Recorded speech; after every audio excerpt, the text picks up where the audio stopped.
Hello दोस्तों, आज हम लोग स्टोरी एक्सप्लेन करेंगे पिक्चर्स के सीजन 2 का। इसके बाद पहले वाले वीडियो में हमने सीजन 1 का एक्सप्लेन किया था, आप लोग वो वाला वीडियो देख सकते हैं।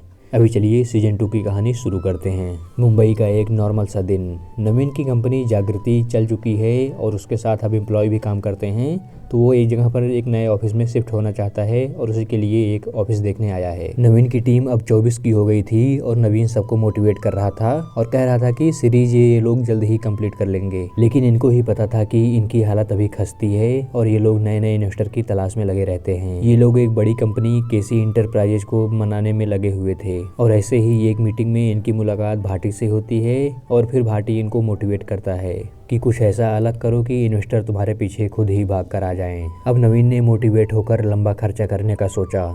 उसने अपनी दोस्त और फर्म मैनेजमेंट करने वाली प्राची को बुलाया और कहा कि कुछ नया करने जा रहा हूँ, इसलिए पैसा 5 करोड़ से 8 करोड़ कर दो। प्राची ने कहा कि इन्वेस्टर नहीं मानेंगे, लेकिन वह अपनी बात पर अड़ा रहा। इधर केसी इंटरप्राइजेज इन लोगों को कोई रिस्पॉन्स नहीं दे रही थी, तो नवीन ने उनको भड़काने के लिए एक भड़काऊ पोस्ट डाल दी, जिससे कि उन लोगों को नवीन को बुलाना पड़ा। ये लोग बहुत खुश होते हैं और तैयार होकर वहाँ पर जाते हैं। मालिक ने कहा कि तुम एक छोटा सा स्टार्टअप हो, वो तुम पर पैसा क्यों खर्च करें। तो नवीन ने उनको बड़े सलीके से मनाया और कहा कि 90 दिन में 50 करोड़ वो लोग लाकर देंगे और इस पर डील फाइनल हो जाती है।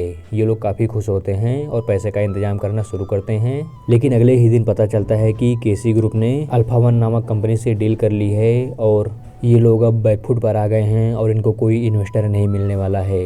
कंपनी के सभी लोगों को जब यह बात पता चलती है तो सब नाराज होते हैं, लेकिन नवीन रुकने वालों में से नहीं था। उसने कंपनी के कुछ आइडिया बदलने का प्लान किया। उसने सभी कंपनी मेंबर्स को पूरा प्लान बताया, लेकिन कोई भी अच्छे से तैयार नहीं था, क्योंकि उस समय जीतू था और वो अच्छे से संभाल लिया था पूरे सीटीओ को। नवीन जीतू को काफ़ी मिस कर रहा था, लेकिन जीतू उसके मैसेज का जवाब नहीं दे रहा था। शायद किसी बात पे इनकी बहस हुई हो और जीतू ने कंपनी छोड़ दी हो। फिलहाल के लिए नए सीटीओ की तलाश शुरू होती है जो कोडिंग कर सके। इसके लिए बहुत सारे लोग आते हैं अपना रिज्यूमे लेकर, लेकिन कोई भी सेलेक्ट नहीं हो पाता है। तो प्राची विशाल नाम के एक आदमी को भेजती है जो नवीन को काफी ठीक लगता है, लेकिन ये लोग अभी कुछ डिसीजन नहीं ले पा रहे थे। तभी वहाँ पर एक और लड़का आता है जो बहुत अच्छे से कोडिंग कर ले रहा था। ये लोग आकर देखते हैं तो वह लड़का कोई और नहीं, वो चिंटू था जिसने पिछली बार इनका हैक किया था। अब ये लोग सोच में पड़ जाते हैं कि विशाल को रखें कि चिंटू को, और इसी ऊहापोह में काफी टाइम लग जाता है और ये लोग पर्ची उछालकर आखिर में डिसीजन ले लेते हैं कि चिंटू ही हमारा सीटीओ बनेगा।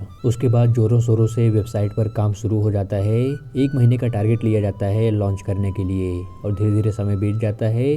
सिर्फ 3 दिन बचते हैं लॉन्चिंग के लिए, तभी कंपनी के लोगों में दिक्कत आना शुरू हो जाती है। लोग रिजाइन करना चाह रहे थे। जब उनके पास जाकर कारण जाना चाहा गया तो लोग बताते हैं कि 6 महीने का काम सिर्फ 1 महीने में करवाया जा रहा है। पूरा बोरिया बिस्तरा लेकर ये लोग दिन रात यहीं पर लगे रहते हैं, लेकिन ना अच्छे से खाना मिल रहा है, ना अच्छे से सो पा रहे हैं। इस पर नवीन लोग कहते हैं कि वो मैनेज कर रहे हैं, जल्दी ही सब कुछ सही हो जाएगा। नवीन ने भी सोचा कि कैसे इन लोगों ने बड़े मोटिवेट होकर काम शुरू किया था और 6 महीने का काम सिर्फ 1 महीने में कर दिया। लेकिन समय बीतते बीतते सबकी हालत पंचर हो गई थी। कोई अच्छे से नींद नहीं ले पा रहा था, कोई अच्छे से काम नहीं कर पा रहा था। नवीन गुस्सा होकर बाहर चला जाता है तो योगी ने पूरे मामले को संभाला और कहा कि तुम लोगों ने 1 महीने में जितना काम किया उतना कोई नहीं कर सकता है, और उसके साथ इतनी ज़्यादा जो स्किल डेवलपमेंट हुई है उसकी बात ही अलग है। उतार चढ़ाव तो आते रहेंगे, अगर हम लोग मिलकर काम करेंगे तो काफ़ी अच्छा कर जाएंगे। इधर नवीन भी अपनी माँ से बात करता है, तब जाके उसको थोड़ा शांति मिलती है। जब वह वापस आता है तब तक मामला सही हो गया था और सब लोग खुश थे और आगे काम करने के लिए तैयार थे। जोरों शोरों से काम किया गया और उसके बाद वेबसाइट को लॉन्च कर दिया गया। प्रगति 2.0 अब तैयारी शुरू हो गई थी और बस इसको प्रमोशन की ज़रूरत थी। लेकिन इसी बीच मंडल बीमार पड़ गया और उसने नया तरीका अपनाया ऑनलाइन का।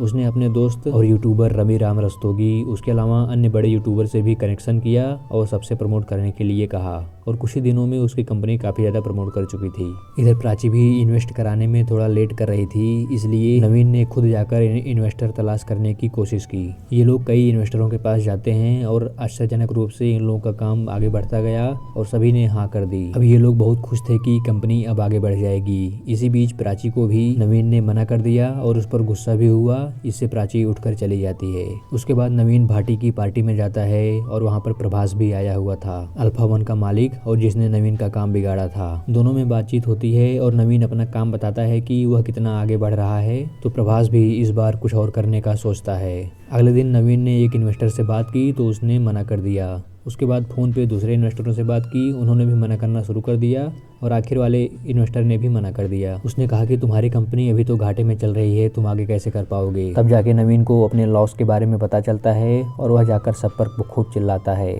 वह मंडल पर भी खूब बरसता है और योगी पर भी। कहता है कि तुम लोग किसी काम के नहीं हो, इससे बढ़िया मैं अकेला ही कर लेता सब। इस पर मंडल भी भड़क जाता है और कहता है कि तुम सारे डिसीजन खुद लेना चाहते हो और हम लोग को बस गाड़ी के पहिए की तरह यूज कर रहे हो। इससे तीनों में तकरार आ जाती है और तीनों लोग अलग अलग हो जाते हैं। पूरी कंपनी खाली हो गई थी और एकदम से निढाल पर आ गई थी।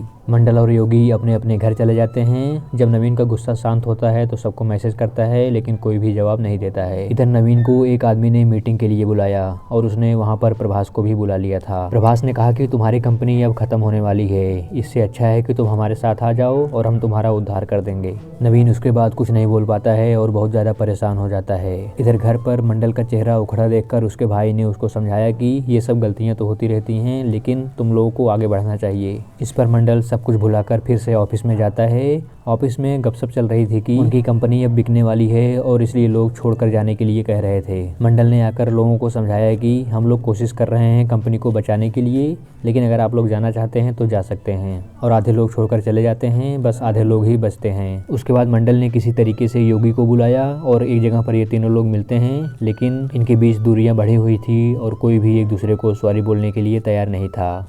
और डिसीजन तय होता है कि कंपनी को बेच दिया जाएगा, क्योंकि ये लोग साथ में काम नहीं कर पा रहे हैं। और उसके बाद ये लोग लिफ्ट में आ रहे थे, तभी लिफ्ट ख़राब हो जाती है और ये लोग चिल्लाने लगते हैं खोलने के लिए। जब गार्ड गेट खोलता है तो इन लोगों को ऊपर आना था, लेकिन ये लोग आ नहीं पा रहे थे। तो योगी के ऊपर चढ़कर ये दोनों ऊपर आते हैं और उसके बाद दोनों लोग पकड़ के योगी को उठाते हैं।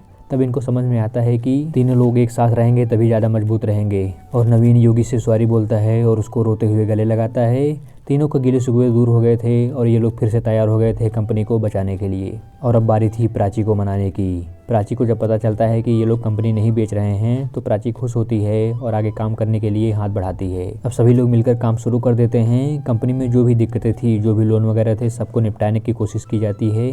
असनीर ग्रोवर ने भी इनकी काफ़ी मदद की और इनको एक बड़े इन्वेस्टर के पास भेजा। नवीन वहाँ पर जाकर अपना प्लान समझाता है और बताता है कि हम लोग झुकने वाले नहीं हैं और लगातार काम करते रहेंगे।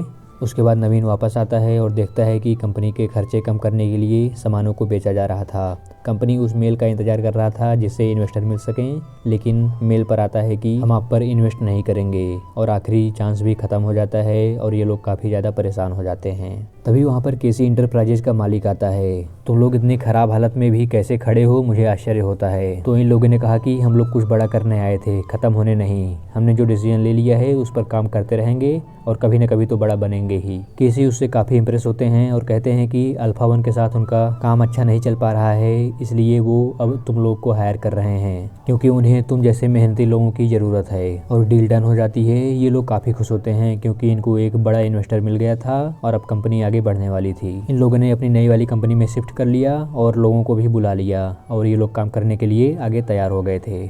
और यहीं पर सीजन 2 की कहानी ख़त्म हो जाती है। तो दोस्तों, कैसा लगा आपको यह वीडियो, बताइएगा ज़रूर। इस वीडियो को यहीं पर समाप्त करते हैं और बहुत ही जल्दी हाजिर हो जाऊंगा एक नए और धमाकेदार वीडियो के साथ। तब तक के लिए हंसते रहिए, मुस्कुराते रहिए और अपना ख्याल रखिए।